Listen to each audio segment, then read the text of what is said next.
The steam engine let out a long, dying shriek that echoed off the red sandstone cliffs, signaling the end of the line in more ways than one. Clara Whitmore stepped onto the wooden platform, the heat of the Arizona territory hitting her face like the opening of an oven door. It was 1885, and the air here tasted of copper dust and dried sage. She set her single leather trunk down on the warped planks. It was small, scuffed at the corners, and heavy enough to make her shoulder ache. Inside that trunk lay 2 calico dresses, a Bible that had belonged to her mother, and a pair of sturdy boots. But the heaviest thing Clara carried was the letter clutched in her gloved hand. It was a promise, signed by a man named Eli Mercer, a man she had never met but who had paid $40 for her train ticket and promised her a roof that did not leak. Clara smoothed the front of her traveling coat, though it was far too warm for this weather. She scanned the platform, looking for a tall man with a limp, as Eli had described himself in his letters. The platform was crowded, but not with welcoming faces. Men with hats pulled low leaned against the station walls, chewing tobacco and spitting dark streams onto the dust. Their eyes moved over her with a mixture of curiosity and hunger, the way a wolf pack might eye a stray calf that had wandered too far from the herd. "Eli," she whispered, the name lost in the hiss of the steam engine cooling down. No one stepped forward. No one tipped a hat. She tightened her grip on the handle of her trunk and walked toward the station house. The town of Copper Creek sprawled out beyond the tracks, a collection of sun-bleached timber buildings that looked as if they were holding onto the earth by sheer stubbornness. A livery stable, a general store, and 3 saloons that she could count just from where she stood. A man with a tin star pinned to his vest stepped out of the station shadow. He was thick around the middle, his face red from drink or sun, likely both. This was Sheriff Wade Cutler, though Clara did not know his name yet. Behind him stood a younger man, lean and wiry, with eyes that seemed to slide over her like oil. "You look lost, miss," the sheriff said. His voice was gravel grinding on glass. "I am looking for Mr. Eli Mercer," Clara said, keeping her chin high. Her mother had taught her that spine was the only thing a poor woman could afford to keep stiff. "He was supposed to meet me." The younger deputy, Deputy Rusk, smirked. He took a step closer, invading the polite distance a gentleman would keep. He looked at her trunk, his gaze lingering on the brass lock, before flicking up to her face. "Mercer, is it?" Rusk said. "Eli has not been into town in 3 days. Lives out by the dried wash, a long ride for a man with a bad leg." "He knew the train schedule," Clara said, fighting the tremor in her stomach. "He sent for me." "Ah," the sheriff said, exchanging a knowing look with his deputy. "One of those, a mail-order bride." The term hung in the hot air, stripping away her dignity. In the East, it was a desperate arrangement. Out here, it seemed it was a joke. "I am his betrothed," Clara corrected him. "Well, betrothed or bought, the rules are the rules," the sheriff said, hooking his thumbs into his gun belt. "New arrivals claiming residence need to register, especially with all the trouble brewing. We have had reports of Apache raiding parties coming off the reservation, and with Harlan Crow buying up everything west of the creek, we have to know who is coming and going." "I will register once I find my fiancé," Clara said. "You will register now," Rusk said. His voice was soft, but it carried a threat. "And let me help you with that trunk. It looks heavy. You would not want to drop it. Might be something valuable inside." Clara pulled the trunk closer to her skirts. "It is just clothes, sir. Nothing of interest to the law." Rusk smiled, but it did not reach his eyes. "We will see."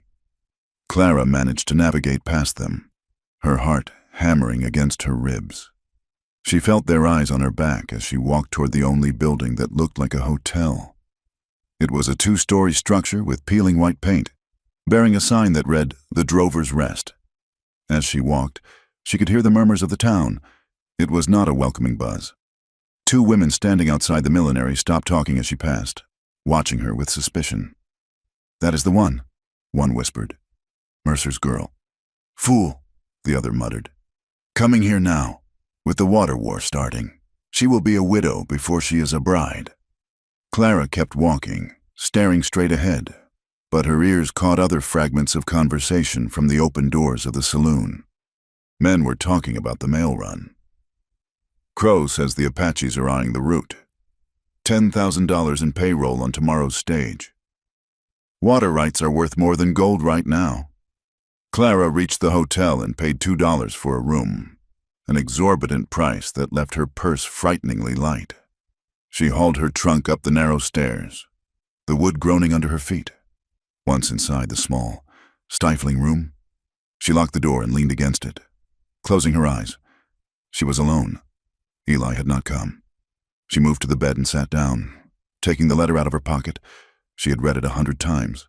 But now, in the harsh light of the Arizona afternoon, she noticed something she had missed in the dim gaslight of her boarding house back east.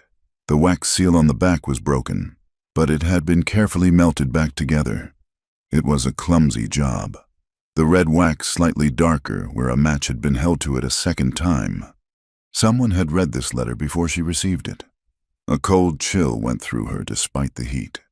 She stood up and took off her heavy traveling coat. As she folded it, her fingers brushed against the silk lining near the hem. It felt stiff. She frowned. She ran her thumb over the fabric. There was a rectangle of paper hidden between the wool and the silk, and the stitching along the bottom hem was new black thread instead of the navy blue used on the rest of the coat. Eli had sent this coat to her 3 weeks ago, telling her it gets cold in the desert at night. Had he sewn something inside, Clara reached for the small sewing kit in her reticule, intending to pick the stitches, but a noise from the street below stopped her. She moved to the window and peered through the dusty glass. Down on the street, amidst the horses and the wagons, a man stood still as a statue. He was different from the cowboys and the miners. He wore buckskin leggings and a calico shirt, his black hair held back by a strip of red cloth. He stood near the general store, holding a sack of salt in one hand. This was Taza. He did not look like the savages the newspapers in the East described. He looked like the land itself, hard, unyielding, and silent. He was an Apache scout, a man who walked the razor's edge between the white man's army and his own people. From his vantage point, Taza watched the hotel window. He could not see the woman's face clearly, but he had seen her arrival. He had seen the way Deputy Rusk looked at her trunk like a starving dog looks at a bone. Taza had come to town only for supplies, salt, coffee, and ammunition. He avoided the town whenever possible. The air here stank of greed and unwashed bodies, but the wind carried stories, and Taza knew how to listen. He knew Harlan Crow was squeezing the territory dry. He knew the water in the high canyon was the only reliable source left after 6 months of drought. And he knew that Eli Mercer, a man who drank too much and talked too much, had suddenly acquired the deed to a homestead that sat right on top of that water. And now, a woman had arrived for Mercer. Taza watched as Deputy Rusk walked out of the hotel lobby and stood on the boardwalk, lighting a cigar. Rusk looked up at the window where Clara stood, blowing a plume of smoke toward the glass. Taza shifted his weight. He felt a familiar tension in his gut, the same feeling he got before a storm broke over the mesa. The woman was not just a bride. She was a piece on a game board she did not even know she was playing. He turned away, his moccasins making no sound on the dirt. He needed to leave. This was not his fight. He had spent 5 years scouting for the cavalry, trying to keep the peace, trying to prove that his people could coexist. It had earned him nothing but distrust from both sides. Yet, he did not mount his horse immediately. Inside the room, Clara stepped back from the window. She felt exposed. She decided not to open the lining of the coat yet. If Rusk or the sheriff came knocking, she did not want whatever was inside to be loose. Night fell quickly in the desert. The sun dropped behind the mountains, and the sky turned a bruised purple. The wind picked up, howling through the gaps in the window frame. Clara could not sleep. The bed was lumpy, and the noise from the saloon across the street was raucous. But under the laughter and the piano music, She heard other things. She heard the heavy thud of hooves passing beneath her window. Not one horse, but many, moving slowly, quietly. She crept to the window again.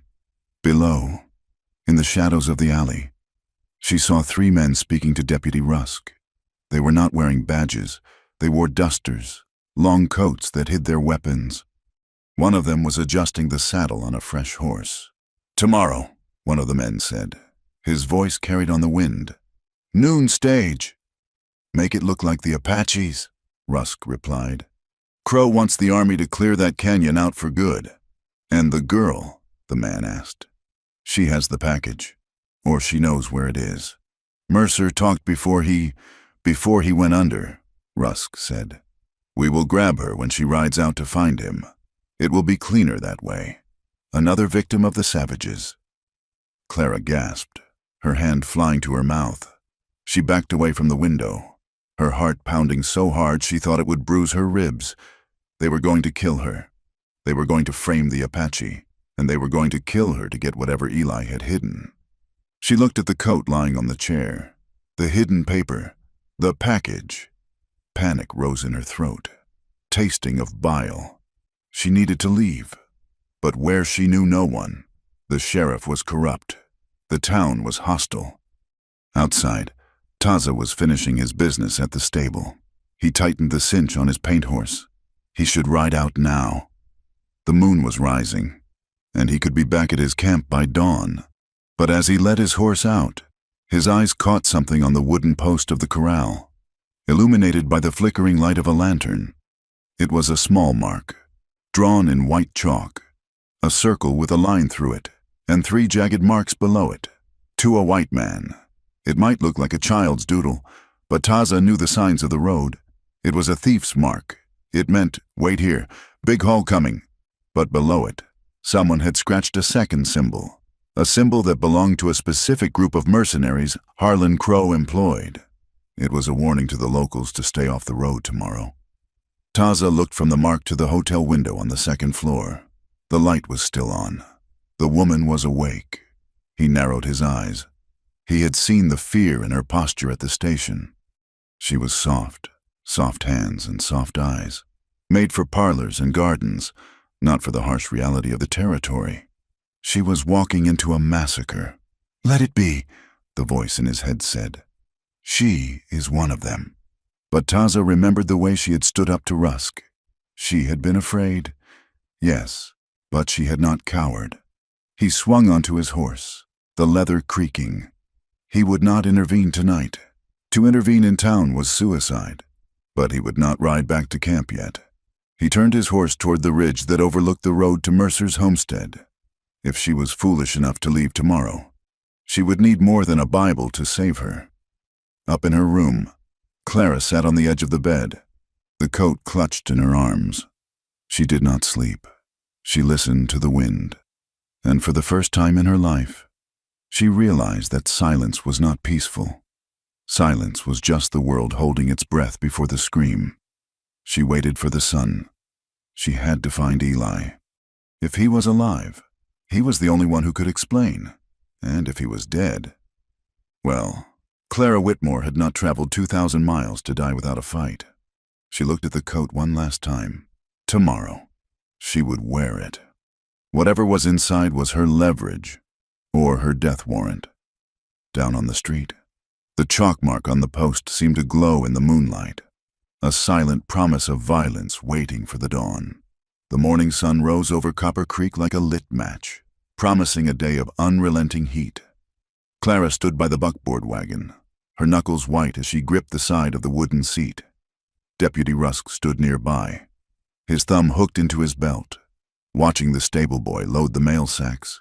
"You are doing the right thing, Miss Whitmore," Rusk said, his voice smooth and unconvincing. "Eli is waiting at the junction. He could not risk the wagon on the bad leg, but he will meet you there by noon." Clara did not look at him. She knew he was lying. The sensation was a cold knot in her stomach, heavy and sharp. But she had no money, no allies, and the sheriff had made it clear she could not stay in town without a sponsor. The wagon was her only way out. even if she suspected it was leading her into a trap. "Is it safe?" Clara asked, looking at the driver, a weathered man named Silas who looked as dried out as the leather reins he held. "Safe as houses, ma'am," Silas grunted, spitting a stream of tobacco juice. "We have the boy riding shotgun, don't we, Jimmy?" Jimmy, the stable boy who looked no older than 15, grinned and patted the rusty scattergun across his knees. "Yes, sir. Nothing gets past me." Clara climbed up, her heavy skirts cumbersome. She pulled her small trunk up onto the seat beside her, refusing to let it be tossed in the back with the mail sacks. It was her only shield. Rusk slapped the flank of the near horse. "Good luck, Mrs. Mercer. Try not to get too much sun." The wagon lurched forward, the iron wheels grinding against the hard-packed earth. Clara looked back once. Rusk was still standing there, watching her go. He did not wave. He looked like a man who had just disposed of a piece of inconvenient evidence. They rode in silence for 2 hours. The town disappeared behind the red ridges, swallowed by the vastness of the territory. The landscape was brutal and beautiful, a sea of sagebrush and ocotillo stretching toward jagged purple mountains, but Clara could not admire the view. She sat rigid, scanning the horizon. "You're jumpy as a jackrabbit," Silas said, not unkindly. "I heard talk," Clara said, "about the Apaches, about the road being dangerous." Silas laughed, a dry, hacking sound. "Apaches. They are smart, ma'am. They don't hit the mail run unless there is guns or whiskey. We are just hauling letters, and a lady ain't worth the lead." He was wrong. They entered a narrow cut in the rocks, a place where the shadows stretched long across the trail. The air went suddenly still. The birds had stopped singing. The first shot did not sound like gunfire. It sounded like a dry branch snapping, loud and sharp. Silas jerked backward, a dark hole appearing in his shoulder. He dropped the reins, groaning as he slumped against the footboard. "Get down!" Clara screamed, grabbing Jimmy by the back of his shirt just as a second shot shattered the wood where the boy's head had been a second before. The horses panicked. They reared, screaming, and the wagon slewed sideways, slamming into the canyon wall. Clara was thrown to the floorboards, the impact knocking the breath from her lungs. "My arm! My arm!" Jimmy cried, clutching his forearm where a splinter of wood had gouged deep. Clara scrambled up, not to run, but to grab the reins. The horses were tangling in their traces. If they bolted now, the wagon would flip. "Hold still! Jimmy!" she ordered, her voice shaking but loud. She ripped the hem of her petticoat, her hands moving with a desperate speed. "Press this on it, hard!" She looked up toward the ridge. She saw the glint of metal in the sun. "Apaches," Jimmy whimpered. Clara narrowed her eyes.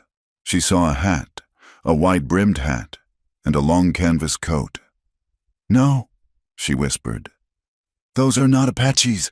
The attackers were firing with repeating rifles, their shots rhythmic and precise. They were pinning them down, aiming for the wheels, aiming to disable. This was a slaughter, executed with military discipline. Then the rhythm broke. A shadow detached itself from the high rocks on the opposite side of the canyon.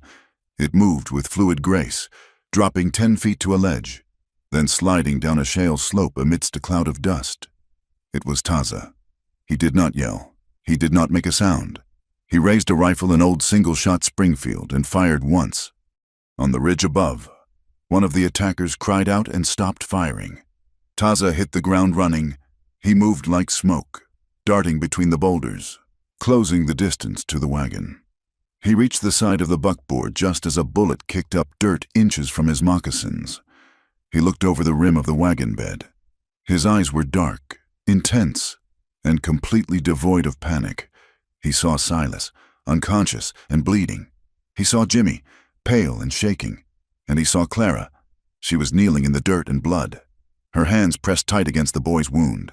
Her hair had come loose, falling in a curtain around her face. She was not screaming. She was not fainting. She was holding the line, in the midst of the chaos, with bullets chipping away at the wood frame of the wagon. Time seemed to compress. Taza vaulted over the side, landing beside her. He grabbed her shoulder, his grip like iron, "Leave the boy," he said. "We have to move." "No." Clara snapped, turning on him, her eyes fierce.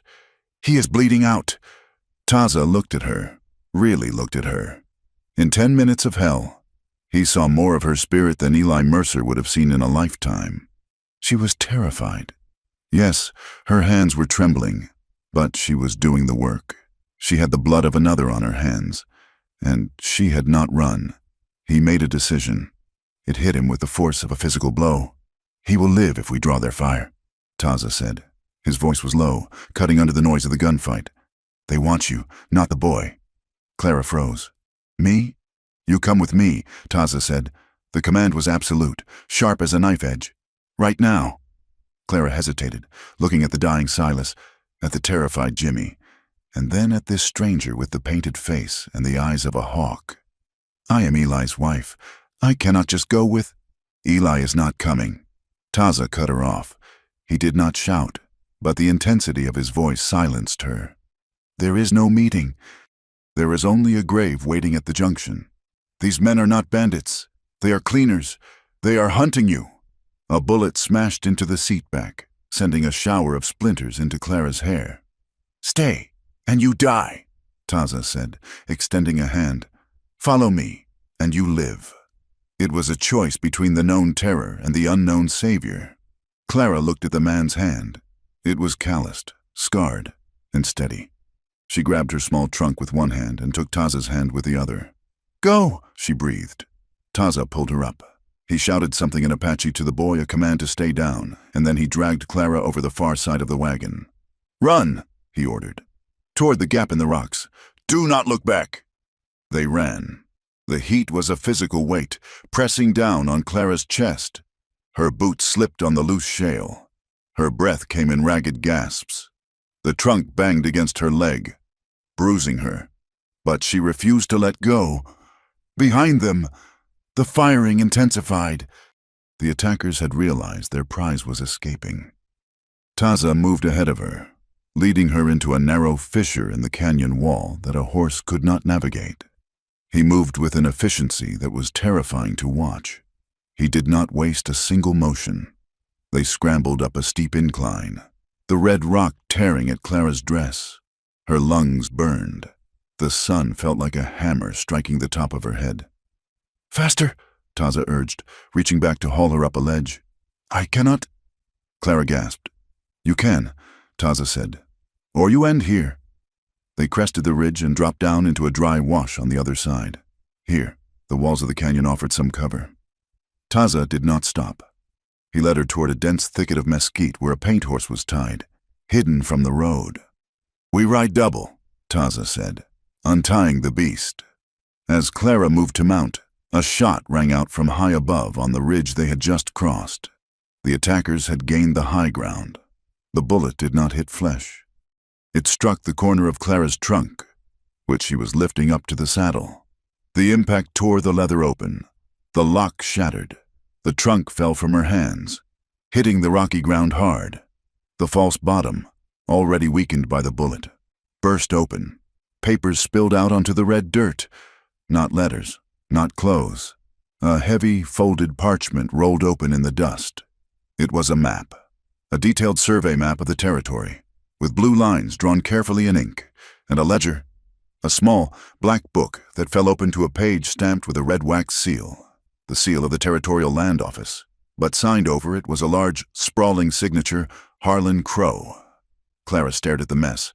"My coat, the lining," she stammered, realizing the trunk had a similar secret. "What is this?" Taza crouched down, ignoring the distant shouting of the pursuers. He picked up the map. His eyes scanned it, and his expression hardened into something dangerous. "This is not just paper," Taza said quietly. He traced the blue line that marked the deep aquifer running under the dry wash, the very source of the spring his people and the settlers fought over. "This is water. This is the deed to the entire valley." He looked at the ledger. He saw the lists of bribes, payments to the sheriff, payments to a judge in Tucson, and payments to Eli Mercer.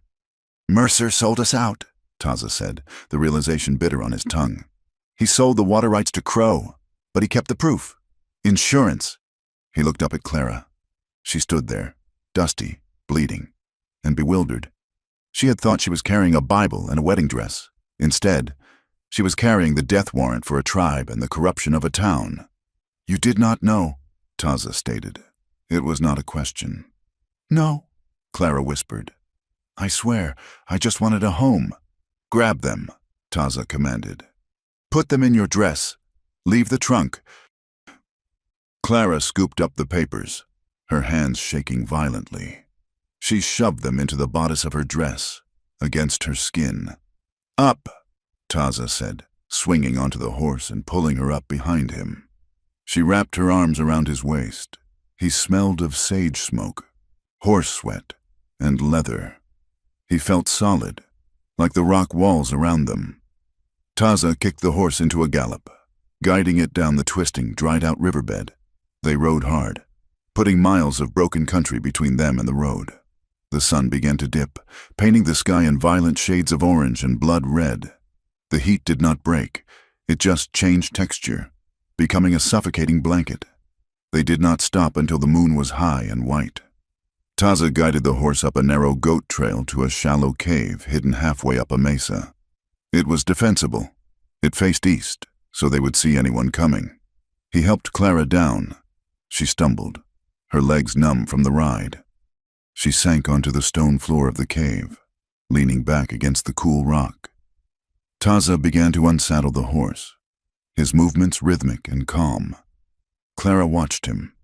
The adrenaline was fading, leaving behind a cold, hollow ache.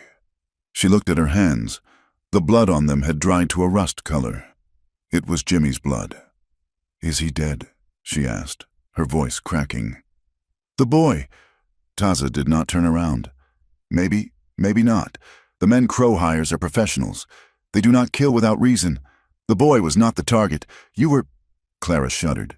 She pulled the map and the ledger from her dress and set them on the stone between them. "Because of these."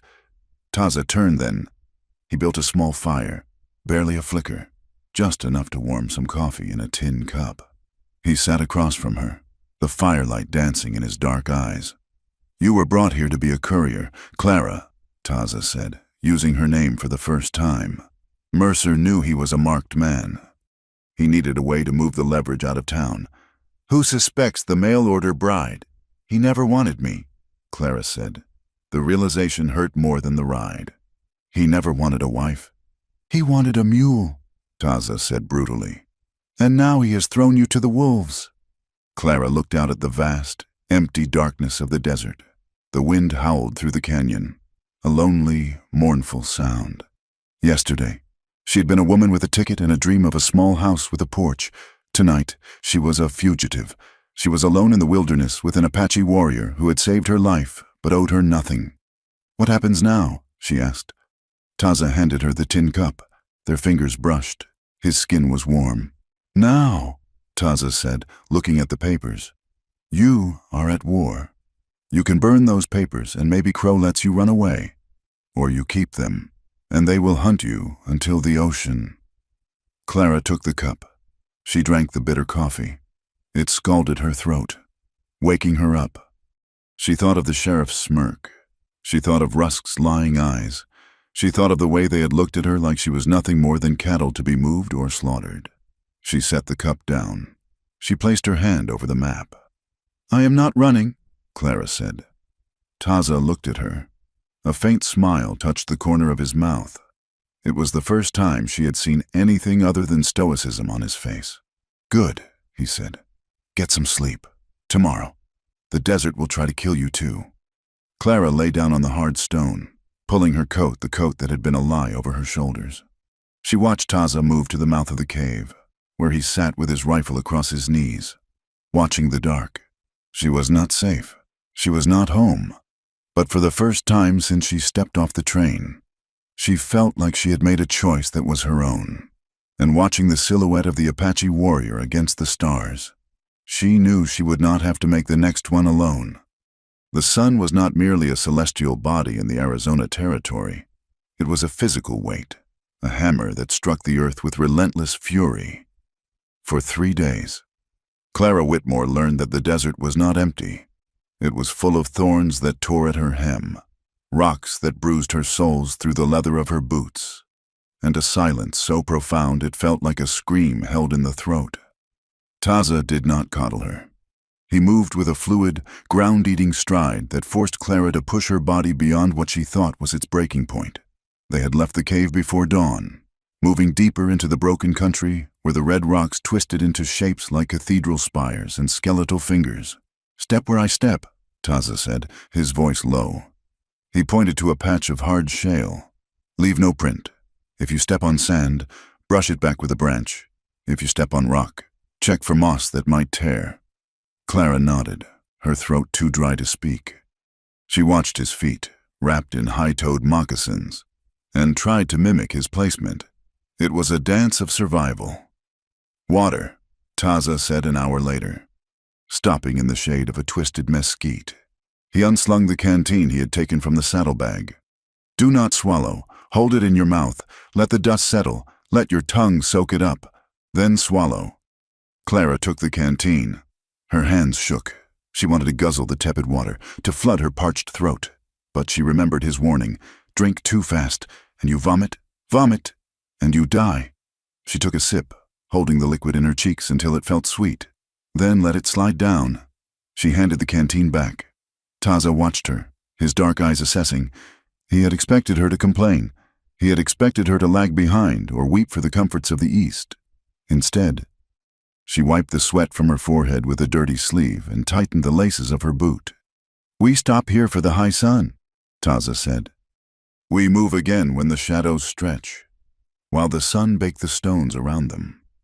Clara did not rest. She noticed the cinch on the paint horse's saddle was fraying, the leather worn thin by age and sweat. If it snapped at a gallop, a rider could be killed.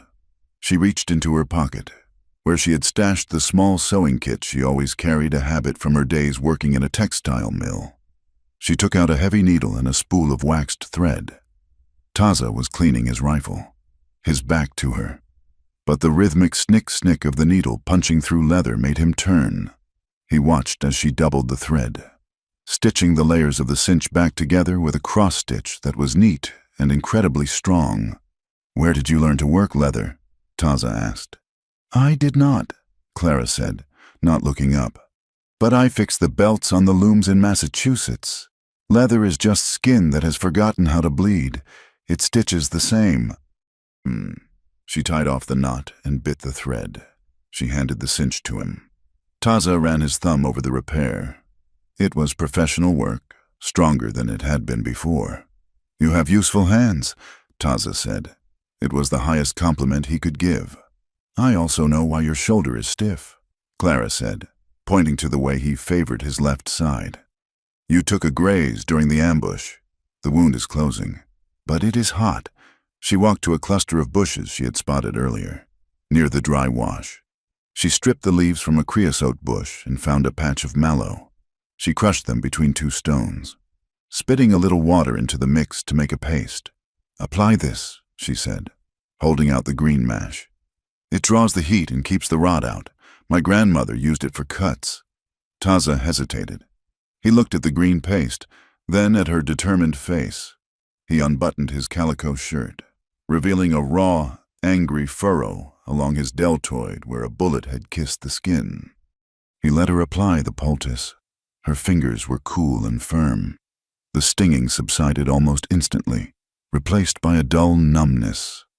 He looked at her, really looked at her, not as a burden, but as a creature of capability. "We are close to the place of the people," Taza said, buttoning his shirt. "They will not welcome you. To them. You are the face of the enemy." "I am used to not being welcomed," Clara replied, picking up her coat. They reached the encampment just as the sun began to bleed into the western horizon. It was not a large village, but a temporary scouting camp, hidden in a box canyon, accessible only by a narrow defile. There were 5 wickiups made of brush and canvas, blending perfectly into the landscape. Dogs barked as they rode in. Children stopped their play, staring with wide, fearful eyes at the white woman riding behind the warrior. Men reached for their rifles, their faces hardening into masks of hostility. Taza dismounted and helped Clara down. She felt the weight of a dozen stares pressing against her skin. An older woman stepped out of the central wickiup. Her hair was gray, parted down the middle, and her face was a map of deep lines etched by wind and sorrow. This was Ayanna. She wore 3 strands of turquoise beads, and her gaze was sharp enough to cut glass. "You bring a storm with you, wolf," Ayanna said to Taza, speaking in English but with a heavy accent. She looked at Clara with undisguised disdain. "Why is this one here? The soldiers will follow her scent. She is under my protection," Taza said, his voice firm. "She carries the truth of the water war." A young man, lean and scarred, stepped forward. His name was Chaitin. He spat on the ground near Clara's boots. The truth is that her kind lie. She is a spy for the Blue Coats, or for Crow." "She is not," Taza said, stepping between Chaitin and Clara. "She was hunted by Crow's men. They tried to kill her on the mail road." "Then let them finish it," Chaitin shouted. "Why bring her here to die with us? We are barely surviving the drought. We have no food for white mouths." The murmurs of the camp grew louder. Clara saw the fear beneath the anger. They were terrified. They were a people pushed to the brink, and she represented the final shove over the edge. Taza stood rigid. He was caught between 2 worlds. To the army, he was a savage scout, useful but expendable.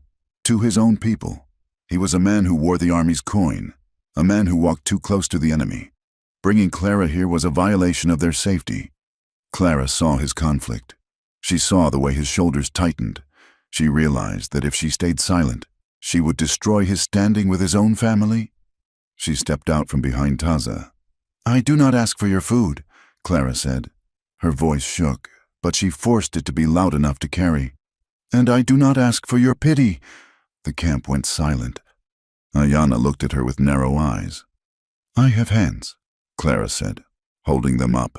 They were scratched and dirty, but steady. "I can cook, I can mend, I can wash, I can carry water.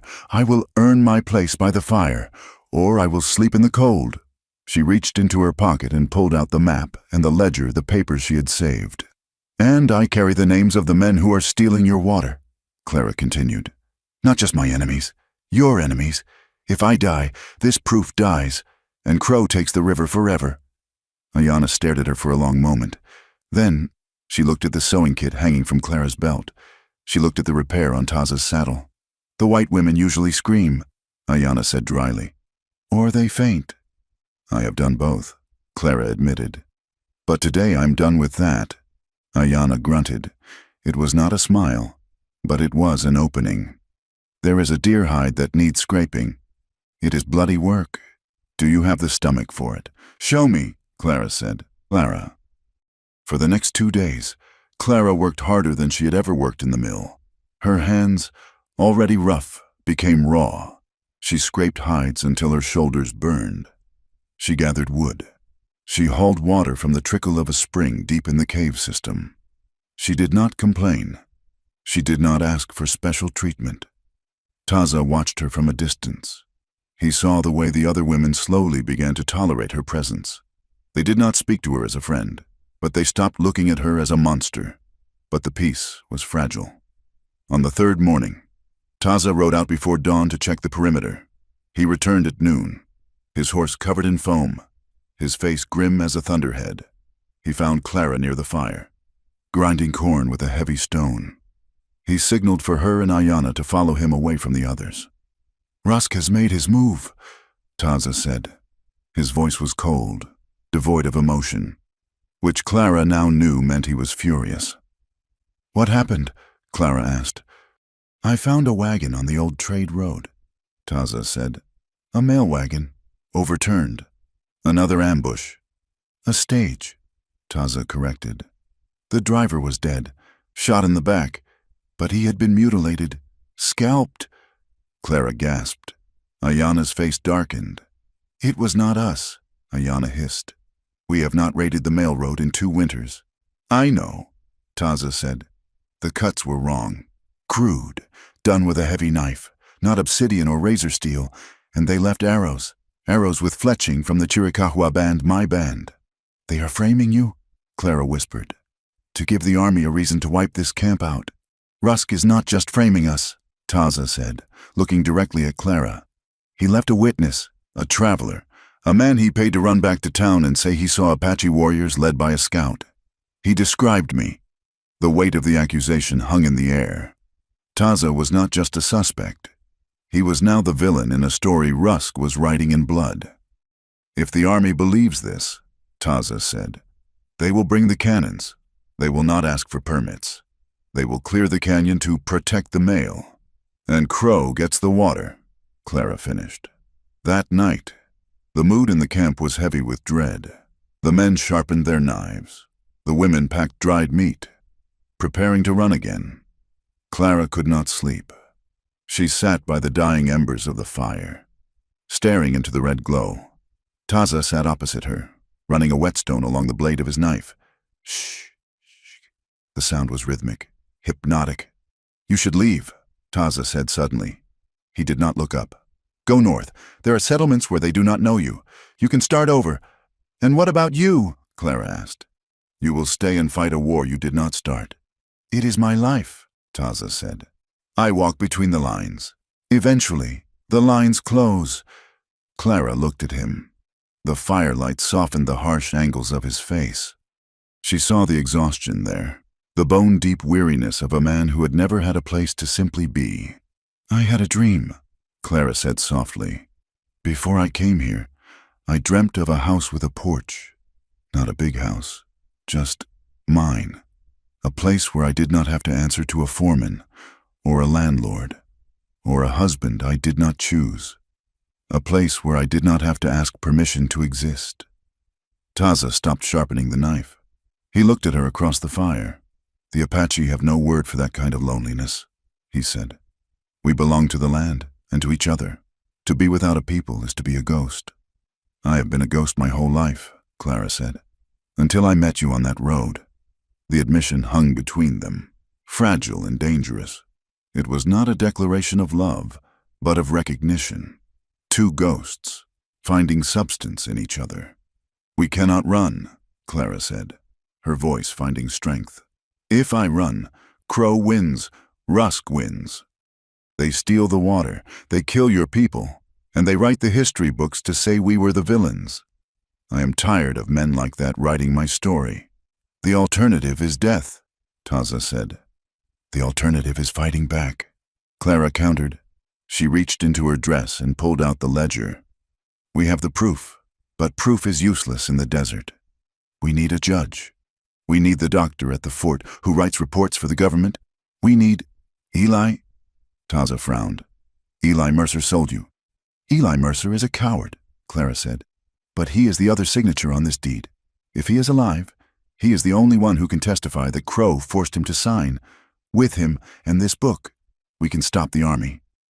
Going back to find Eli means going back to the killing ground, Taza said. Crow will have men watching every trail. Then we make a new trail, Clara said. She looked at him, her blue eyes reflecting the fire.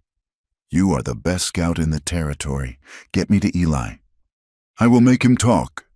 Taza looked at the woman sitting across from him. She was small, pale, and dressed in rags. But in the firelight, she looked like iron. He slid his knife back into its sheath. We leave at first light, Taza said. To the homestead. To the homestead, Taza agreed. We will find your husband, and we will end this. Clara nodded, lying back on the blanket Ayanna had grudgingly given her. She looked up at the stars, framed by the canyon walls. She was terrified. Her heart hammered against her ribs like a trapped bird. But for the first time, the fear was not paralyzing. It was fuel. She was not a mail-order bride anymore. She was a partner, and tomorrow, she would take the war back to the men who thought she was nothing. The journey back toward the contested lands was a descent into a furnace. The sun did not merely shine. It pressed against the earth with a physical weight, flattening the shadows until they were thin slivers of black beneath the sagebrush. Taza rode in silence. his eyes scanning the horizon where the heat shimmer danced like water. Clara sat behind him, her arms wrapped around his waist, feeling the tension in his muscles. They were not riding toward safety. They were riding toward the source of the rot. Around mid-morning, they came upon a dry wash that crossed the old settler trail. A wagon sat tilted on a broken axle, the canvas cover bleached white by the sun. A mule lay dead in the traces, bloated and covered in flies. Taza pulled the paint horse up short. He motioned for Clara to stay put, but she slid down, her boots hitting the dust with a thud. "Stay close," Taza warned, his hand resting on the stock of his rifle. A woman emerged from behind the wagon. She held a rifle that was too heavy for her, the barrel wavering. Her face was gaunt, the skin pulled tight over her cheekbones, her lips cracked and bleeding. Behind her, two small children huddled in the dirt, their eyes dull and glassy. "We have no water," the woman croaked, lowering the rifle when she saw Taza's scout uniform, though her eyes widened in fear at his face. "Please, my husband walked to the spring 2 days ago. He has not come back." Clara looked at the children. They were not crying. They were too dehydrated for tears. She looked at Taza. "We cannot leave them," Clara said. "We have one canteen," Taza replied, his voice hard. "If we give it, we weaken ourselves. The desert does not forgive charity." "This is not charity," Clara said, her voice fierce. "This is why we are fighting. Is it not Crow fenced the water? This is his doing." Taza looked at the woman, then at the dying mule, then back to Clara. He saw the fire in her eyes, the same fire that had made her sew a cinch and scrape a hide. He unslung the canteen and tossed it to the woman. "Drink slow," Taza ordered. "Leave some for the little ones." The woman drank with desperate, shaking hands, then held it to the children's lips. When she handed it back, it was light, almost empty. "The spring is fenced," Taza told her. "Your husband is likely dead or in Crow's holding cells. Get to the shade of the canyon wall. Wait for the rain. It smells like storm." As they rode away, Clara felt a heaviness in her chest. "They will die out here, won't they?" "Many will," Taza said. "Water is life. Men like Crow know that if you control the water, you own the people. He does not need bullets to kill. He just needs a fence." They reached the outskirts of the Mercer homestead by late afternoon.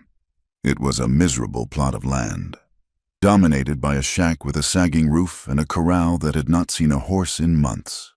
But it sat on the high ground, overlooking the green ribbon of the creek that Crow coveted. And there, sitting on the porch with a bottle of whiskey in his hand, was Eli Mercer. He did not look like the man in the letters. The letters had been written in a neat, looping hand. Speaking of industry and hope, the man on the porch was a ruin. His shirt was stained with sweat and tobacco, his leg propped up on a crate, wrapped in dirty bandages. He looked like a man who had been waiting for the executioner. When he saw Taza ride up, Eli scrambled for a shotgun leaning against the wall, but his hands were shaking so badly he dropped it. "Don't!" Eli screamed, his voice cracking. "I told them I would sign. I told Rusk I would do it today." Taza dismounted in a single fluid motion, kicking the shotgun away before Eli could reach it. He grabbed Eli by the collar and hauled him up. Eli smelled of stale liquor and fear. Clara slid down from the horse. She walked up the steps, her gaze fixed on the man who had promised her a home. "Eli," she said. Eli froze. He looked past Taza, his watery eyes widening as they landed on Clara. He looked as if he were seeing a ghost. "Clara," he whispered. You are alive. You sound disappointed," Clara said. Her voice was cold, colder than she thought herself capable of.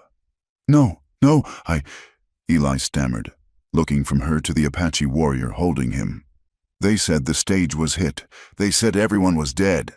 I thought—" "You thought the problem was solved," Taza said, tightening his grip. "You thought the deed would revert to you, and you could hand it to Crow without a witness." "I had no choice," Eli cried, his body sagging. "Crow has my notes. He bought my debt from the bank, $2,000. I cannot pay that. He said if I signed the water rights over, he would clear the ledger." Clara stepped closer. "Then why send for me? Eli, If you are going to sell the land, why bring a bride 3,000 miles to a war zone? Eli looked down, unable to meet her eyes. Because of the Homestead Act, a single man can only claim 160 acres. A married man can claim double. And the spring is on the second parcel. The silence that followed was absolute.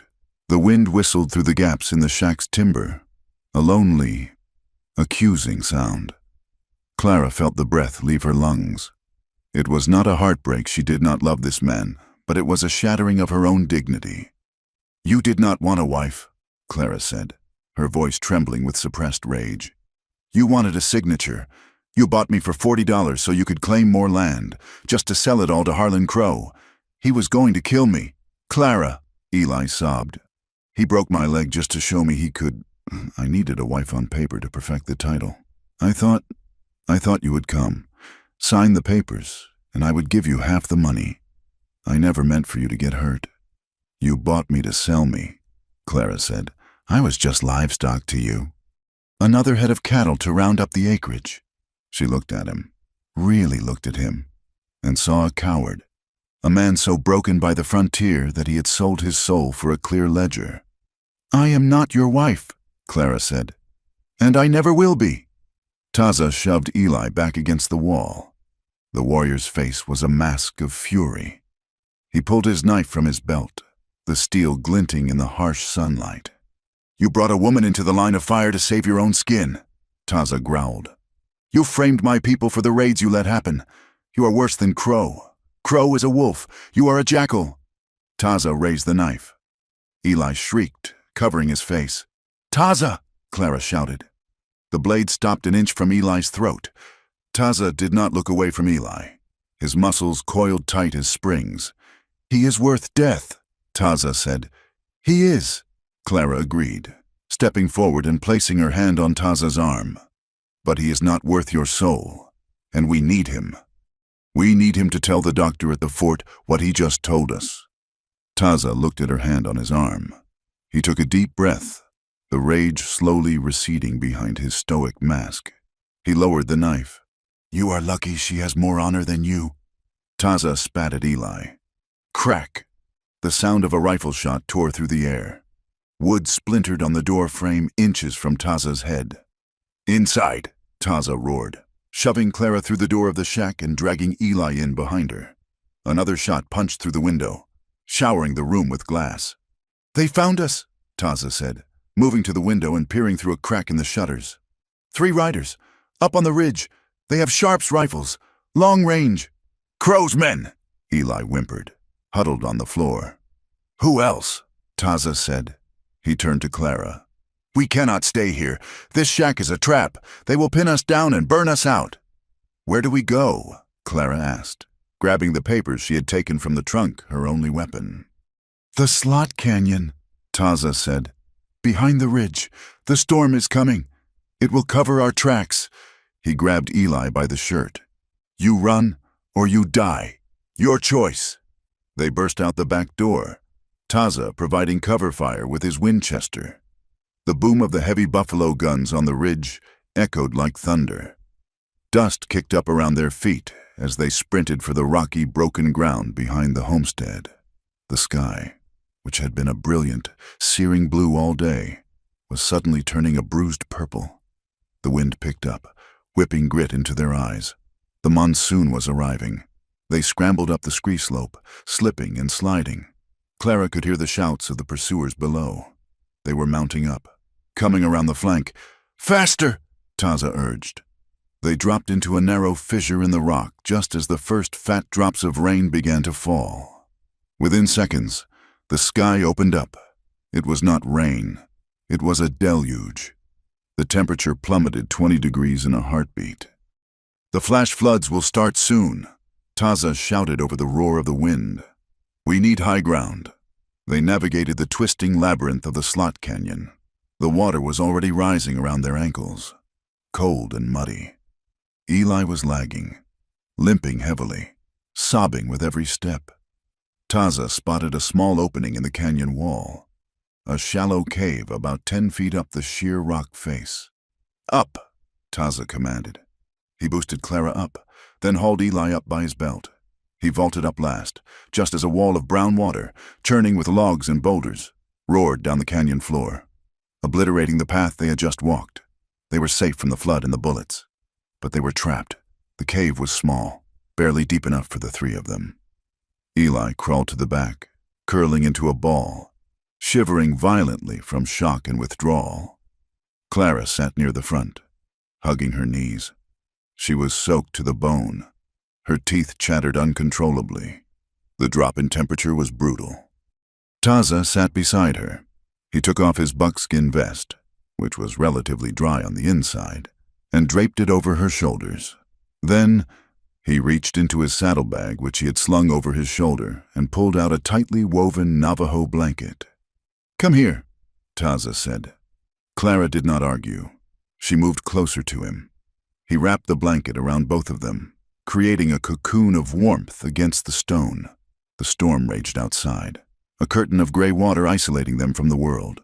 In the small cave, the air grew still and intimate. Clara could feel the heat of Taza's body pressing against hers. It was a solid, steady warmth. She could smell the rain on his skin, mixed with the scent of sage and gunpowder. She looked up at him. His face was just inches from hers. Water dripped from his black hair, tracing a line down his high cheekbone. "You should have left him," Clara whispered, nodding toward the shivering lump that was Eli. "He is the key," Taza said softly. "And you asked me to—" Clara looked at his mouth, then up to his eyes. They were dark, endless pools that seemed to see right through her defenses. "I have nothing left. Taza," she said, her voice barely audible over the rain. "No home, no fiancé, no name. I am just a woman with a stolen map."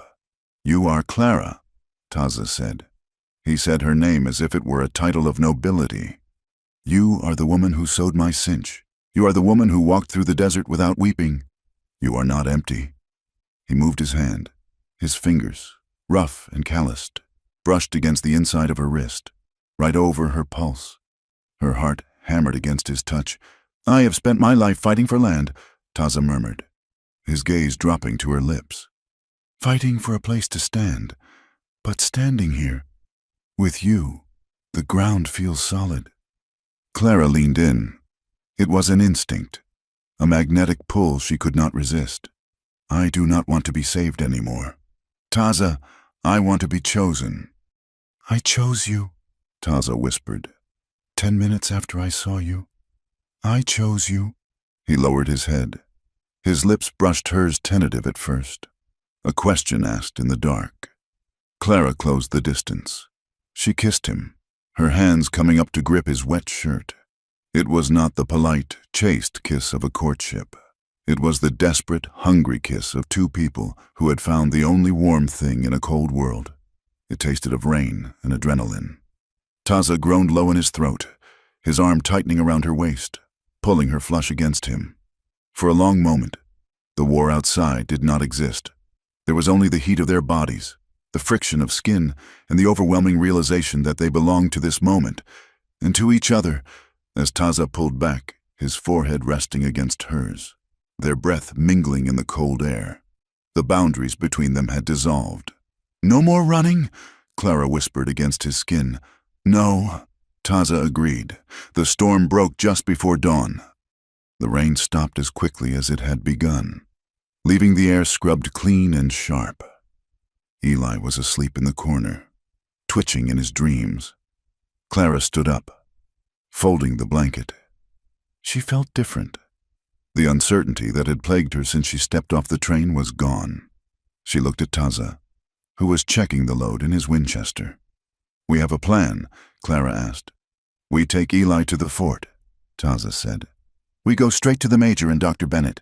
We bypass the sheriff. Eli will not testify if he thinks Crow can still reach him," Clara said. "We have to offer him something." "We offer him his life," Taza said. "No," Clara said, her mind working sharply. "We offer him the one thing a coward wants more than life. We offer him a way to be the victim. We tell him if he testifies, we will say he was coerced from the start. We let him keep his dignity, and he will give us the truth. Taza looked at her with a hint of a smile. You think like a strategist. I am learning from the best, she replied. They woke Eli. He was weak, feverish, but pliable. They began the descent from the cave, moving toward the valley floor where the spring lay. As they reached the ridge overlooking the water, the place where the fences had been erected, Taza stopped dead. He raised his hand, signaling silence. He pulled a brass spyglass from his belt and extended it. He looked down at the spring, and his body went rigid. A low, dangerous growl rumbled in his chest. What is it? Clara asked, creeping up beside him. Taza handed her the glass without a word. Clara put it to her eye. Down in the valley, around the precious pool of water. Crow's men had set up a perimeter. They were building a permanent structure, a bunkhouse. But that was not what had stopped Taza. In the center of the camp, tied to a newly erected post, was a figure. It was Ayanna. She was slumped forward, her gray hair loose, and around her neck was a rope, the other end thrown over the crossbeam of the gate. A man Clara recognized, Deputy Rusk, stood near the gate, holding a piece of paper. He nailed it to the post. What does it say? Clara whispered, her hands shaking as she lowered the glass. Taza took the glass back. He did not need it to read the intent. It says, Taza replied, his voice sounding like grinding stones, that if the Apache mail robbers do not surrender by noon tomorrow, the hanging begins. He looked at Clara. The tenderness of the cave was gone, replaced by the cold, lethal focus of the warrior. He has my grandmother, Taza said. He wants to trade, my life for hers. He does not want to trade, Clara said, grabbing his arm as he made to move. He wants a massacre. If you go down there, you die, and she dies too. I cannot leave her. We won't, Clara said. She reached into her dress and pulled out the map and the ledger. He wants a show, we will give him one. But we do not play by his rules. We play by ours. She looked at Eli, then back at Taza. We are going to walk right into that camp, Clara said, but not as prisoners. We are going in as the law. There is no law here, Taza said. Then we make it, Clara replied. Get the horses. The noon sun hung directly overhead, bleaching the color out of the valley until the world was reduced to shades of blinding white and dusty brown. The heat was a physical weight, pressing down on the gathering at the spring, silencing the birds and making the air shimmer above the ground. Harlan Crow had chosen his stage well. He had erected a platform of rough-hewn timber near the new barbed wire fence that cut the spring off from the open range. Behind him, the water bubbled up from the earth, cool and indifferent to the men who killed for it. A crowd had gathered miners from the hills, shopkeepers from town, and a detachment of cavalry soldiers from the fort, looking uncomfortable in their wool uniforms. They stood in a semicircle, sweating and murmuring, their eyes fixed on the spectacle Crow had arranged. To the left of the platform, tied to a fence post, was Ayanna. She stood straight, despite the heat and the ropes cutting into her wrists. She did not look at the crowd. She looked at the horizon, her face a mask of stone. Crow stepped to the edge of the platform. He was a large man, dressed in a suit that cost more than most men in the crowd earned in 5 years. He wiped his forehead with a silk handkerchief. Neighbors, Crow boomed, his voice practicing the cadence of a preacher. We are gathered here to see justice done. For months, we have suffered under the threat of the savage. Our mail has been stolen, our sons killed, and now they try to steal the very water that keeps this valley alive. The crowd rumbled in agreement. Fear was a dry tinder, and Crow was holding the match. But today, Crow continued, gesturing to the fence, we draw a line. We have captured the matriarch of the raiding party, and soon we will have the leaders. The army is here to witness that we are civilized men protecting our own. He pointed a finger toward the edge of the clearing. Bring her out. 2 of Crow's hired guns dragged Clara forward. She was not the terrified girl who had arrived at the train station. Her dress was torn at the hem. Her face was smudged with soot and dust. and her hair hung loose around her shoulders. But her head was high. She walked not because they forced her, but because she had a destination. Behind her, limping heavily, came Eli Mercer. He looked like a man walking to his own funeral. His eyes darted nervously to the ridges, then back to the ground. Deputy Rusk was waiting by the platform. He held a document on a clipboard and an ink pen. He was smiling, that same oily, confident smile he had worn at the train station. "Mrs. Mercer," Crow said, his voice dripping with false sympathy. "We are so relieved you were rescued from the Apache kidnappers. We know you have been through a terrible ordeal." "I was not kidnapped," Clara said. Her voice was hoarse, but it carried clearly in the stillness. "I was saved." A ripple of shock went through the crowd. Crow's smile tightened. "Delirium," Crow said to the crowd. "The heat affects the mind. Rusk, help her." Rusk stepped forward, shoving the clipboard into Clara's hands. "Sign it, Clara. Sign the transfer of the homestead and the water rights to Mr. Crow. Eli has already agreed. Once you sign, this ends. You get a ticket back east. You live." Clara looked at the paper. It was a lie written in elegant script. It transferred the lifeblood of the valley to a man who would squeeze it dry. "And if I do not sign?" Clara asked softly. Rusk leaned in close, his breath smelling of tobacco. "Then the old woman hangs, and you, well, stray bullets happen when the shooting starts." Clara looked at Eli. He was standing 10 feet away, trembling. "Eli," Clara said, "tell them."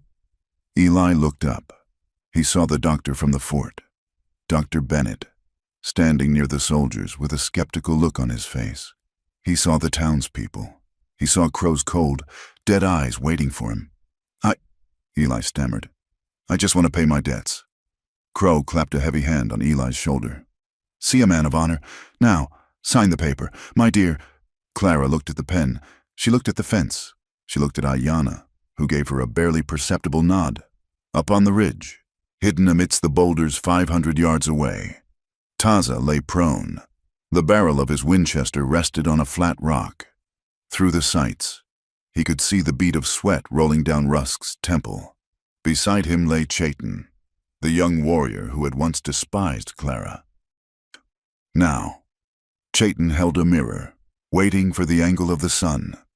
"Not yet," Taza whispered. "Wait for her signal. They will kill her," Chayton hissed. "No," Taza said, his finger taking up the slack on the trigger. "She is the key. They need her hand before they take her life." Down in the valley, Clara took the pen. She held it over the paper. The crowd held its breath. "You want a signature?" Clara asked. "I want what is legal," Crow said. Clara turned to face the crowd. She raised the clipboard high. "My name is Clara Whitmore," she shouted, her voice breaking with the force of her anger. "I am not this man's wife, and I am not this man's property." She grabbed the document with both hands and tore it down the middle. The sound of ripping paper was as loud as a gunshot in the silence. She tore it again, and again, throwing the confetti of lies into the dust.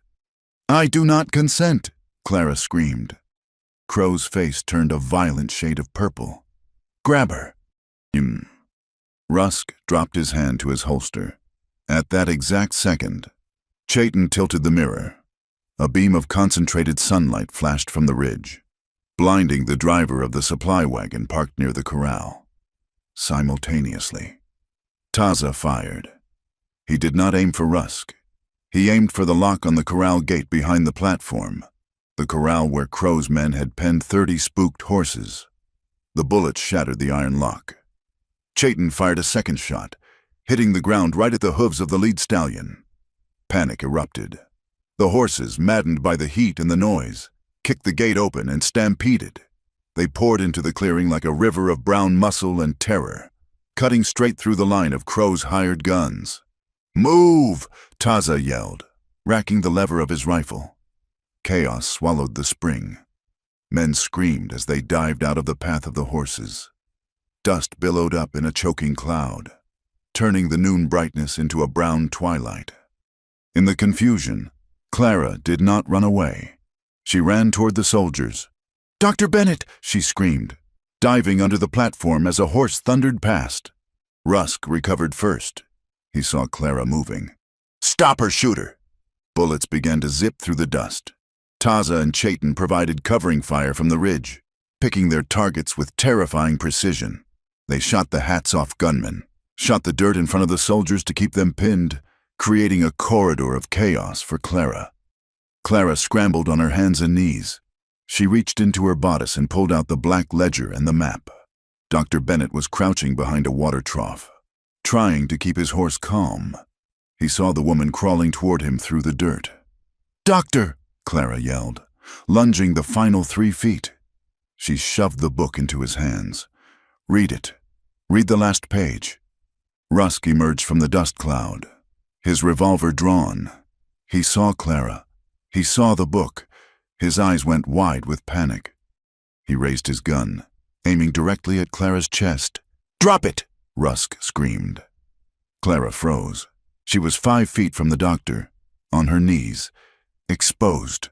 "No witnesses," Rusk snarled, pulling the hammer back. Taza, up on the ridge, saw the shot lining up. He shifted his aim, but a cloud of dust obscured Rusk. He could not take the shot. "Clara!" Taza shouted, a sound of pure desperation that was lost in the wind. But someone else was closer. Eli Mercer had been knocked down by the stampede. He lay in the dirt, clutching his bad leg. He saw Rusk aiming at the woman he had bought and sold. He saw the look in Clara's eyes, not fear, but a fiery defiance. For his whole life, Eli had chosen the easy path. He had chosen the bottle. He had chosen the lie. He looked at Rusk. He looked at Clara. As Rusk's finger tightened on the trigger, Eli lunged. He did not have a weapon. He threw his body, his broken, useless body, into the space between the gun and the girl. Bang! The shot hit Eli square in the chest. The impact threw him backward, landing him at Clara's feet. Clara screamed. Rusk blinked, stunned that he had hit the wrong target. That second of hesitation cost him everything. The dust cleared just enough. On the ridge, Taza exhaled. He squeezed the trigger. The heavy .45 caliber bullet struck Rusk in the shoulder, spinning him around and dropping him to the ground, his gun flying into the water trough. "Cease fire!" Dr. Bennett roared, standing up and waving a white handkerchief. "Cease fire, damn you!" The soldiers, seeing the doctor standing, leveled their carbines at Crow's remaining men, the hired guns, seeing their leader exposed and their numbers thinning, lowered their weapons. The dust began to settle, drifting down like snow. Clara scrambled to Eli. He was lying on his back, staring up at the blinding sun. A dark stain was spreading rapidly across his shirt. "Eli?" Clara whispered, pressing her hands over the wound. "Eli, hold on." Eli looked at her. His lips were pale. He tried to smile, but it was a grimace of pain. Did I clear the ledger?" Eli wheezed. Clara looked at the dying man. She took his hand. It was cold and trembling. "Yes, Eli," she said, tears cutting tracks through the dust on her face. "You paid it. It is clear." Eli let out a long, rattling breath. "Good, that is good." His eyes drifted shut. His hand went limp in hers. Silence returned to the valley, heavier than before. "Dr. Bennett," Clara said, her voice shaking but loud. She stood up, her hands covered in Eli's blood. She pointed at Harlan Crow, who was trying to back away toward his horse. "Read the book." Dr. Bennett opened the black ledger. He adjusted his spectacles. The townspeople crept closer, listening. "It is a record of payments," the doctor announced, his voice stern. "Dates, amounts. Payment to Deputy Rusk for services rendered in mail disruption. Payment to falsify Apache tracks. And here." The doctor looked up, his eyes hard as flint. "An order signed by Harlan Crow to ambush the noon stage. He authorized the killing of his own driver to frame the tribes." The crowd turned toward Crow. The fear that he had cultivated turned instantly into hatred. "Lies," Crow shouted, backing up until he hit the fence he had built. "That woman is a witch. She forged it." "And the map?" the doctor asked, holding up the parchment. "This is the original survey. It shows the water rights belong to the Mercer claim, not the railroad trust you represent. You have been fencing land you do not own." "Crow!" Sheriff Cutler, who had been watching from the sidelines, finally saw which way the wind was blowing. He saw the angry miners. He saw the army major stepping forward, hand on his saber. "Harlan Crow," the sheriff said, stepping forward and unholstering his gun. "I think you better step away from that horse." Crow looked at the sheriff, then at the soldiers, and finally at the ridge where the Apache scout was standing, silhouetted against the sky. He realized the game was over. He slumped, the arrogance draining out of him like water from a cracked jar. Clara did not watch Crow being handcuffed. She turned and ran toward the fence post where Ayanna was tied. She pulled a knife from her boot, a small knife Taza had given her, and slashed the ropes. Ayanna fell forward, catching herself on Clara's shoulder. The old woman looked at the blood on Clara's hands, then up at her face. "You cut deep," Ayanna said quietly. It was not about the rope. "I told you," Clara whispered, her voice trembling as the adrenaline crashed. "I am not a victim." Taza rode down from the ridge then, the paint horse picking its way through the debris. He did not look at the soldiers who were wary of him. He did not look at Crow. He rode straight to Clara. He dismounted and stood before her. He looked at Eli's body, then at Clara. He did not touch her. There were too many eyes, but his presence wrapped around her like a shield. "It is done," Taza said. Clara looked at the spring. The water was still bubbling up, clear and pure, indifferent to the blood that had just been spilled into the dirt beside it. "Not yet," Clara said. She walked over to the fence. The barbed wire was tight, singing in the wind. She hooked her hands around the cedar post that held the gate Crow had built to keep the world out. "Help me," she said to the men standing nearby. For a moment, no one moved.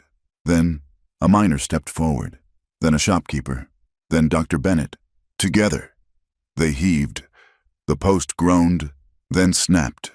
The wire went slack. Clara pulled the wire back, opening the path to the water. She turned to Ayanna. "The water is free." Taza watched her. His heart felt a strange swelling sensation, something he had not felt in years. Hope.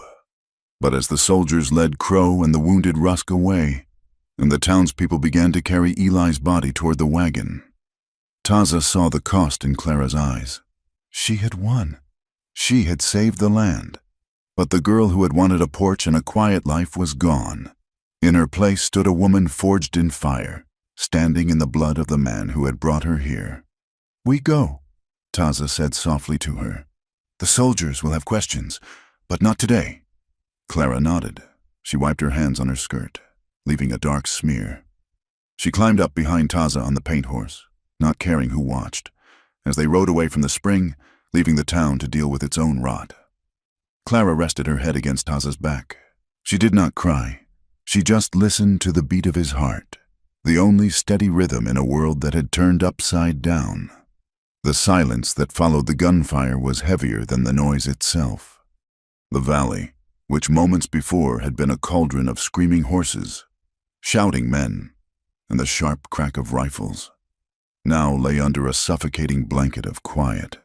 The dust settled slowly, coating the dead and the living alike in a fine, red powder. Clara stood near the water trough, her hands still stained with Eli Mercer's blood. She watched as the soldiers loaded the bodies of Harlan Crow's hired guns onto the back of a buckboard wagon. It was a grim task, performed with the mechanical efficiency of men who had seen too much death in the territory. There was no cheering. There was no sense of triumph. Victory in the West did not taste like champagne. It tasted of copper and ash. Dr. Bennett approached Clara, wiping his spectacles with a handkerchief that was no longer white. "You should sit down, Miss Whitmore," the doctor said gently. "Shock has a way of waiting until the adrenaline fades before it takes your legs out from under you." "I am fine," Clara said, though her voice sounded distant to her own ears. She looked at the body of Eli Mercer, now covered by a rough canvas sheet. "What will happen to him?" "We will bury him on the hill," the doctor said. "Next to the original claim stake. It seems fitting. He paid for this land twice, once with money, and once with blood." Clara nodded. She felt a strange hollowness in her chest. She did not mourn Eli as a husband. He had never been that, but she mourned the waste of a life that had been consumed by fear. Taza was standing by the broken fence, speaking in low tones to the army major. The soldiers looked at the Apache scout with a mixture of wariness and grudging respect. Taza did not look like a hero. He looked like a weapon that had been used and was now being inspected. Clara walked over to him. The soldiers parted to let her through. They looked at her differently now. When she had arrived, she had been a curiosity, a mail-order bride to be pitied. Now, covered in dust and blood, holding her chin high, she was something else, a survivor. "Taza," she said. He turned. His face was unreadable, but his eyes softened when they met hers. "The major is taking Crow and Rusk to the fort," Taza said. "They will stand trial in Tucson. The ledger ensures they cannot buy their way out this time." "And you?" Clara asked. "Will they arrest you?" "For what?" Taza asked, a bitter edge to his voice. "For stopping a massacre, for shooting a man who was about to murder a white woman, no. Today, I am a loyal scout. Tomorrow, I might be a savage again. But today, I walk free." He looked past her to where Ayanna sat on a rock, rubbing her wrists where the ropes had cut her skin. "We have work to do," Taza said. "The fighting is the easy part. Living with the mess is the hard part." For the next 3 days, Clara did not leave the valley. She did not return to the hotel in town. She slept in the back of the wagon, under the stars, refusing to leave until the work was finished. The town of Copper Creek was in turmoil, with Crow in chains and the truth of the water war revealed. The power structure had collapsed. The shopkeepers and miners who had turned a blind eye to Crow's tactics now scrambled to distance themselves from him. They came to the spring, ostensibly to help, but Clara saw the guilt in their eyes. She did not turn them away, but she did not absolve them either. "We need lumber," Clara told the owner of the general store, a man who had refused to sell her supplies just a week ago, "to repair the trough and build a proper cover for the spring. And we need grain for the horses." "Put it on my tab," the man said, shifting his feet nervously. "Least I can do." "No tab," Clara said sharply. "We pay cash, or we trade. We do not take charity, and we do not owe favors." She was establishing the rules of the new order. Taza watched her from the ridge where he was helping Chayton and the other Apache men dismantle the barbed wire fence. He saw how she stood her ground. She was not trying to be a man. She was simply refusing to be a victim. However, the tension with the tribe remained. While Ayanna had accepted Clara, others were not so easily swayed. That evening, by the fire, Chayton confronted Taza. "The white soldiers are still here," Chayton said, gesturing to the small patrol left to guard the site. "We saved their woman. We saved their water. But we are still not welcome at the stream. We are drinking from it right now," Taza pointed out, dipping a tin cup into the bucket. "For how long?" Chayton snapped. "Until the next cattle baron comes. You brought the white world to our doorstep. Taza, you made us part of their law. Now we have to live by their rules." "We were already part of it," Taza said calmly. "Crow was going to kill us whether we fought or not. At least this way, we chose the battlefield." "And the woman?" Chayton asked, looking at Clara, who was sitting by the light of a lantern, writing furiously in a notebook. "She is the hero now, but she is still one of them. When the winter comes, she will go back to her stone houses and her soft beds, and you will be left with nothing but a memory and a bad reputation." Taza did not answer. He looked at Clara. The firelight danced in her hair. She looked exhausted, her face thin and drawn, but she was writing with a ferocity that matched his own skill with a rifle. He walked over to her. "You should sleep," Taza said. Clara looked up, blinking. "I cannot. The major needs a sworn affidavit about the ambush on the mail wagon, and Dr. Bennett needs a detailed account of Eli's confession for the coroner's inquest. If I do not write it down exactly as it happened, Rusk's lawyers will twist it." "Words," Taza said, sitting down beside her. You fight with ink. It is the only weapon that lasts. Clara said, bullets run out, but a lie written down in a court record stays there forever unless you write the truth over it. She put the pen down and rubbed her eyes. Taza, the town, they are whispering. They always whisper. They say I am the Apache bride now, Clara said. She looked at him directly, her blue eyes searching his face. They say I am ruined for decent society. Decent society let a man like Crow run this valley, Taza said.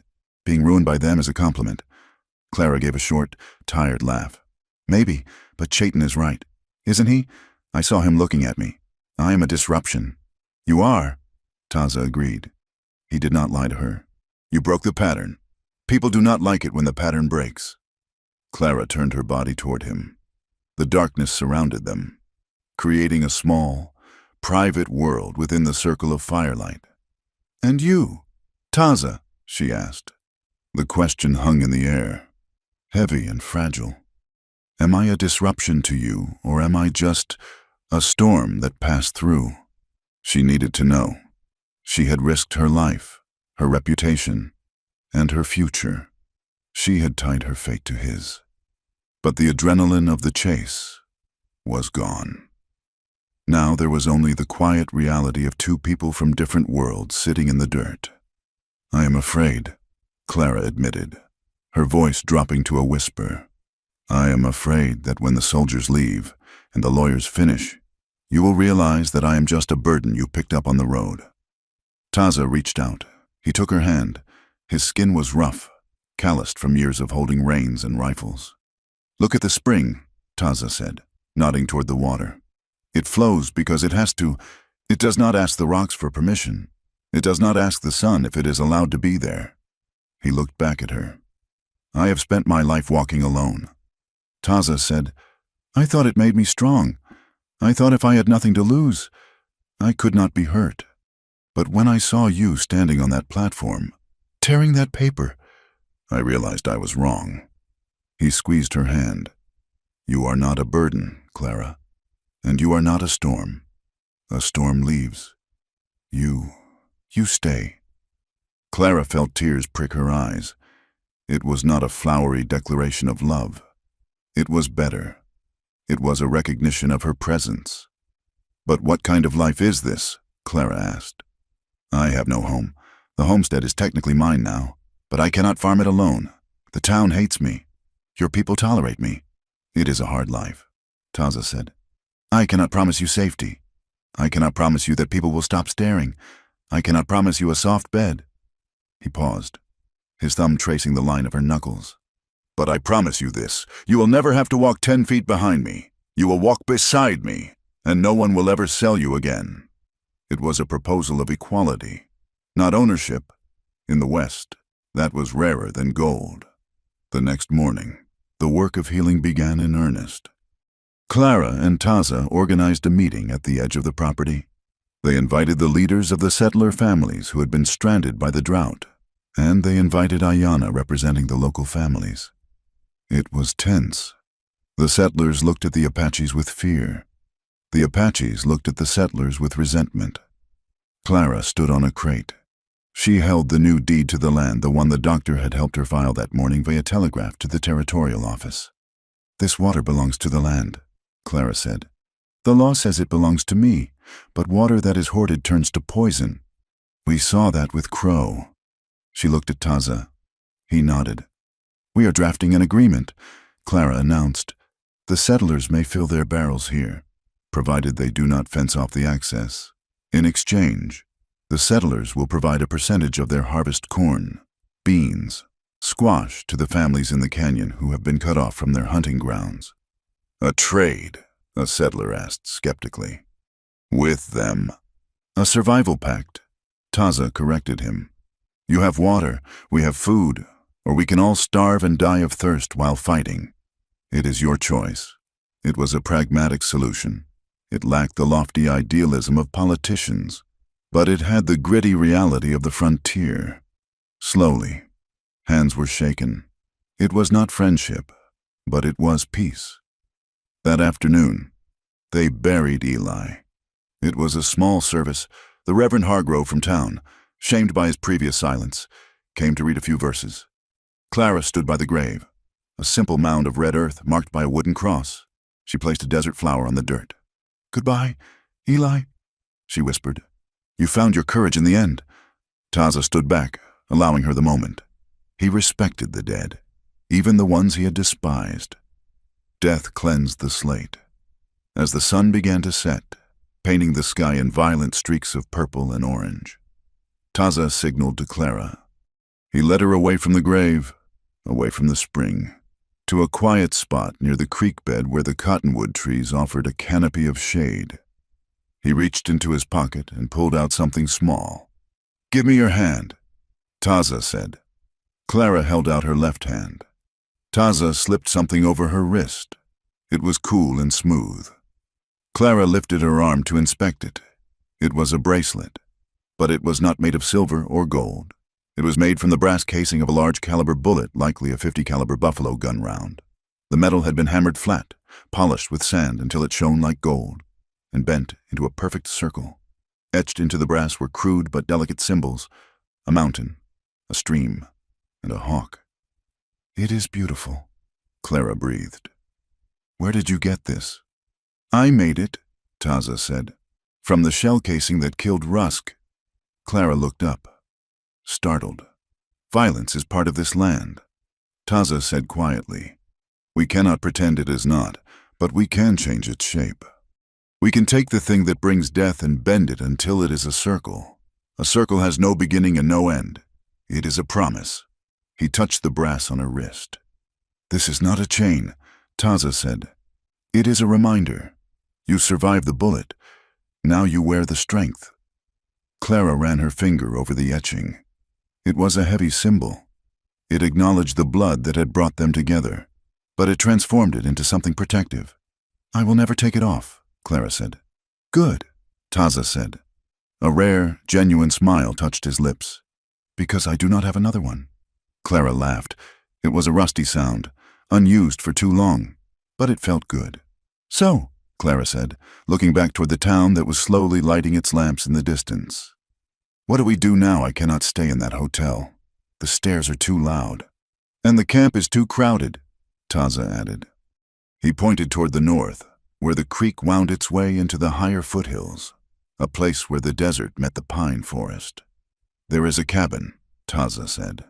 "An old line shack. It needs a roof. It needs a door. It is far enough from town that they will not bother us, but close enough that you can still fight your war with the ink and paper." "A cabin," Clara repeated. She thought of her dream, the dream of a home where she did not have to ask permission. "It is not much," Taza warned. "Does it have a porch?" Clara asked. Taza paused, thinking. "It has the ground in front of it. We can build a porch." Clara smiled. She took his hand, her fingers interlacing with his.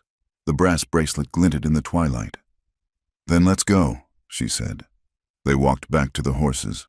They did not ride into the sunset like a fairy tale. They rode slowly, checking the ground for snakes, watching the horizon for weather. It was a practical departure. They left the town of Copper Creek behind them. They left the judgment, the whispers, and the rigid laws of decent society. As they rode toward the foothills, the silence of the desert was no longer threatening. It was a canvas, waiting for them to write their own story upon it. Clara looked at Taza's back, straight and strong in the saddle. She touched the cool metal on her wrist. She was Clara Whitmore. She was a mail-order bride who had rejected the order but found the man. And for the first time in her life, she was riding toward a destination she had chosen for herself. Time in the Arizona territory did not move by the ticking of a clock on a mantle. It moved by the color of the grass, the height of the river, and the depth of the snow on the high peaks. 3 winters passed, then 3 springs. The valley, once a scar of conflict, had begun to heal. The scars were still there. The charred remains of the old shack where Eli Mercer had lived. The bullet holes in the water trough, but the earth had a way of growing over its wounds. Up in the foothills, where the pine forest met the high desert sage, a cabin stood, It was not a grand estate. It was built of rough-hewn logs, chinked with mud and moss. It had a stone chimney that breathed gray smoke into the crisp morning air. And, just as Taza had promised, it had a porch. It was a wide porch, facing east to catch the sunrise. It was built not just for shelter, but for sitting. Clara Whitmore, though most people now just called her Miss Clara, stood on that porch, wiping flour from her hands onto her apron. The morning stagecoach was due in 20 minutes. The irony was not lost on her. 3 years ago, a mail wagon had been the vessel of her almost death. It had been the trap Deputy Rusk used to hunt her. Now, the mail was her livelihood. After the trial in Tucson, where Harlan Crow was sentenced to 20 years in the territorial prison, the government had redrawn the mail contracts. They needed a new swing station, a place for fresh horses, and a hot meal between Copper Creek and the fort. Clara had bid on the contract. She used the name Whitmore Station. She did not ask for permission. She simply offered the best water and the safest route. She walked down the path to the corral. The air smelled of pine resin and coffee. Inside the fence, 4 strong horses were waiting. Taza was there, checking the hooves of a bay mare. He had changed in 3 years. The sharp, starving look of the hunted wolf was gone. His shoulders were broader, filled out by steady meals and the peace of mind that comes from sleeping with both eyes closed. But he had not become a town man. He still wore his moccasins, silent on the earth. He still wore his hair long, tied back with a strip of red cloth. "She has a stone in the frog," Taza said without looking up. Sensing Clara's approach, "I picked it out. She will run fine today." "Driver says the road is washed out near the Needle Rock," Clara said, leaning against the fence rail. "Do you think the creek is too high?" Taza stood up, patting the mare's flank. He looked at the sky, reading the clouds with an ancient familiarity. "The creek is high," Taza agreed. "But the bottom is solid rock there. If he keeps the wheels straight, he crosses. If he panics, he swims." "I will tell him to keep them straight," Clara said. Taza walked over to the fence. He reached out and brushed a stray lock of hair from her forehead, leaving a faint smudge of dust on her skin. It was a casual intimacy, the kind that only exists between 2 people who have seen the worst of each other and stayed. "I am riding to the village," Taza said. "Chayton says there is a dispute with the new settlers about the grazing line. They need a voice." "Don't let Chayton start a war," Clara warned, though her eyes were smiling. "Chayton has a wife now," Taza said with a dry chuckle. "He is too tired to start wars. He just wants his cows to eat." This was Taza's life now. He was the bridge. He was the only man who could walk into a settler's homestead and be offered coffee, and then walk into the Apache camp and be offered a seat by the fire. He did not hold an official title. He did not wear a badge. But in this valley, his word was the law that mattered. He kept the peace not with threats, but with the steady, quiet pressure of fairness. Clara watched him mount his paint horse, the same horse that had carried them away from the burning cabin years ago. "Be back for supper?" she asked. "If the creek doesn't rise," Taza promised. As he rode away, Clara touched the brass bracelet on her wrist. It never left her skin. It was polished bright by wear, a circle of golden metal that warmed in the sun. The mail stage arrived on time. The driver, a gruff old man named Silas, the cousin of the driver who had been shot, hopped down. "Morning, Clara," Silas grunted. "Coffee hot?" "Always," Clara said.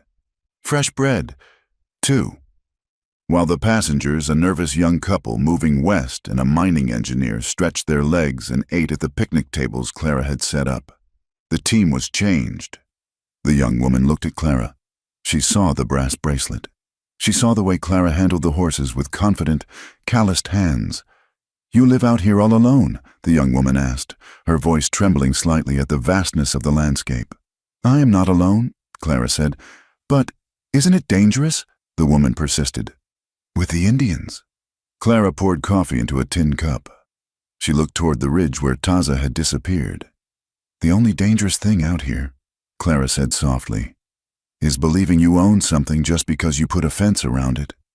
Respect the land and the people of the land, and you will be safe enough." The stage departed in a cloud of dust. Clara watched it go. She was not the mail-order bride anymore. She was the station master. She was a woman of property, earned not by marriage, but by sweat and ink. In the afternoon, she rode her own mare down to the Apache encampment. It had moved closer to the tree line for the winter. The wickiups were sturdy, covered in heavy canvas and hides. Smoke curled from the central fires. Children ran through the camp, playing a game with sticks and a hoop. Ayanna was sitting on a blanket in the sun. Her eyesight was failing, clouding over like a winter sky, but her hands were as sure as ever. She was weaving a basket, the coils of willow tight and perfect. Clara sat down beside her. She did not speak immediately. That was one of the first things she had learned. Silence was a form of greeting. After a few minutes, Ayanna handed Clara a bundle of wet willow strips. "The pattern," Ayanna said in her native tongue, which Clara now understood well enough to converse in. "It must be tight. If the weave is loose, the water leaks out. If the family is loose, the spirit leaks out." Clara took the willow. Her fingers, once clumsy with the native crafts, now moved with a practiced rhythm. She wove the strip over and under, pulling it taut. "Taza is with the council," Ayanna said, not looking up. "He speaks well. He sounds like his father." "He speaks like himself," Clara corrected gently. Ayanna stopped weaving. She turned her clouded eyes toward Clara. "When you came," the old woman said, switching to English, "I thought you were a bird with a broken wing. I thought you would eat our grain and fly away when the wind changed." "I am still eating your grain," Clara joked, nodding at the basket of corn cakes Ayanna had set out. Ayanna reached into the folds of her skirt. She pulled out a small, folded square of fabric. It was not a basket. It was a weaving of wool. Clara unfolded it. It was a saddle blanket. The colors were deep red, black, and the bright yellow of the sun. The pattern was intricate, a series of diamond shapes that interlocked, unbreakable. "For your mare," Ayanna said. "The one you ride to the station." Clara ran her hand over the wool. She knew what this meant.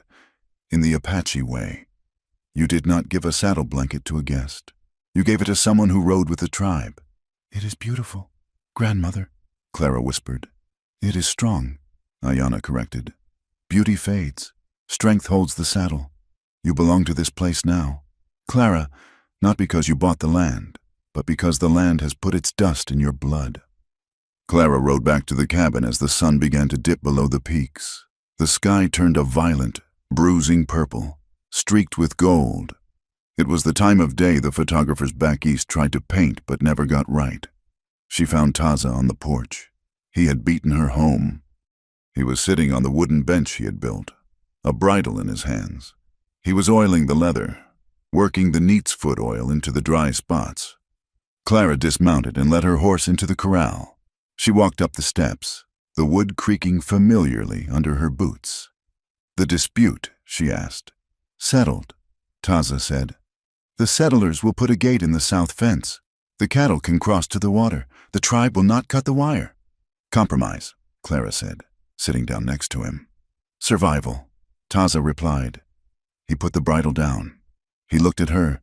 He saw the new saddle blanket draped over her arm. He nodded, understanding the weight of the gift without needing to be told. "We have mail," Clara said. She pulled a letter from her pocket. "From Dr. Bennett? Is he well?" "He is retiring," Clara read, opening the envelope. "He is moving back to Boston. He says the territory is getting too civilized for him. He says there are lawyers in Copper Creek now." Taza laughed. It was a deep, chest-rumbling sound. "Then it is truly the end of the world." Clara folded the letter. She looked out at the valley. The corn in their garden was tall, rustling in the wind. The beans were climbing the poles. It was a modest harvest, but it was theirs. "Do you ever miss it?" Clara asked suddenly. "Miss what?" "The silence," she said. "Before me, before the station, before the town knew your name." Taza took her hand. He turned it over, tracing the lines of her palm with his thumb. I had silence. Taza said, "Silence is safe, but it is cold. A man can freeze to death in the silence." He looked at the brass bracelet on her wrist. "I remember the night in the cave," Taza said. "You were shaking. You were terrified. But you looked at me and you said you wanted to be chosen." "I remember," Clara whispered. "I did not choose you because I was lonely," Taza said, his voice low and intense.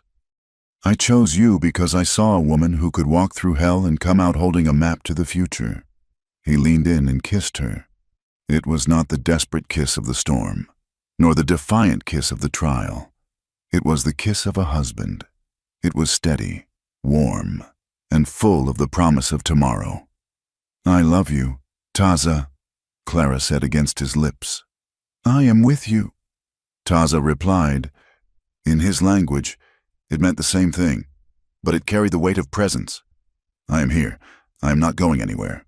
The sound of wheels on the road below drew their attention. It was the evening buckboard, returning from the fort.